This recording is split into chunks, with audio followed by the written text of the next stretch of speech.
Karel, võta see mäng kokku. Väga raskelt tulnud viigipunkt Pärnu Vapruse vastu. Ja, et alustasime väga hästi, et saime kiire värava ja sellise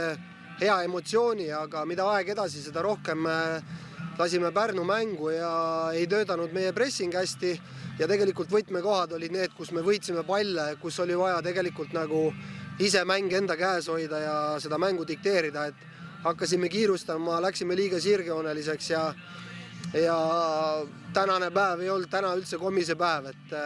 pidin tegema vahetuse ja teine poolek saime natukene rohkem selle surve peale, aga eks see selline vasturünnakutele rajatud vastasega mäng on, et väga palju riske peab võtma ja taga kaitseliinis ei ole ka olukord kõige lihtsam praegu, et vastane karistas hästi ära momendid, mis neil tekkisid ja meil oli tükk tegu, et seda palli ette saada ja väravasse, aga no nii palju, kui siit head meelt üldse vaadata saab, on see, et me väga tahtsime ja ei andnud lõpuni alla, et mängisime Paide nii nagu Paidele kohane on, et ajasime seda võiduväravat ka veel lõpus taga, et on raske periood praegu ja ei tule kergelt need väravad ja siis, kui meil kaitse püsib, siis võib-olla nagu sinna ettepoole ei loo nii palju, et täna lõime ettepoole ka, et kaitse jälle ei saanud nii hästi pidama, et eks ta selline Ameerika mäed on praegu, et loodan, et saame selle raske perioodi üle ja hakkame neid vastaseid, kelle vastu me peame tegelikult punkte võtma, loputama ka õigel ajal, aga see hingamine on vaja saada meil paremaks ja jalad tervemaks ja mehed tervemaks, et iga päev keegi juurde, keegi ära, et selline tobe rütm on praegu, et väga raske on treenerina sellist head löögirüsikat valmis panna mänguks. Ütlesid, loputama neid, keda peaks loputama. Mis see Pärnu, millega täna meid üllatas? Pärnu on sellel aastal teisest puust, vanad võidud ei loe, vanad teened ei loe, Pärnu on hoopis teine.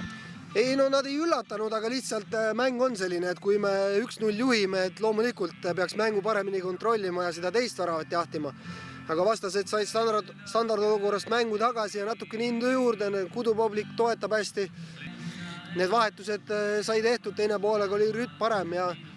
võib-olla siis tuleb teinekord mängu algust parem need lahendused leida, aga ma ütlen ausalt, et siin viimase päeva jooksul 3 mängijat langevad haigusega välja, et me peame treeneritena mingid lahendused leidma, kui need õiged ei ole, siis muidugi meie vastutame sellest. Täna siis Siim, Gerdo ja Sergei jäid viimasel hetkel nüüd välja. Mis seisus kaitseliinist meil Jussifid ja Teninjod on? Jussifiga läheb aega, tõenäoliselt nädalaid, et need nädalad on pikemad kui 1 või 2, et Teninjo ehk saame siin paari nädalaga tagasi, aga teised on haiged ja kui nad terveks saavad, siis nad on jälle mängumehed, et mul ei ole etteheideid inimestele, kellel on tervisega probleemi, et nad ei saa meid aidata, aga olukord ei ole lihtne praegu, et see on selge, et äks igal võistkonnal oma mured ja hädad, et peame sellest üle olema ja järgmistes mängudes jälle kõvemini hambad ristis panema. Aitäh, Karel!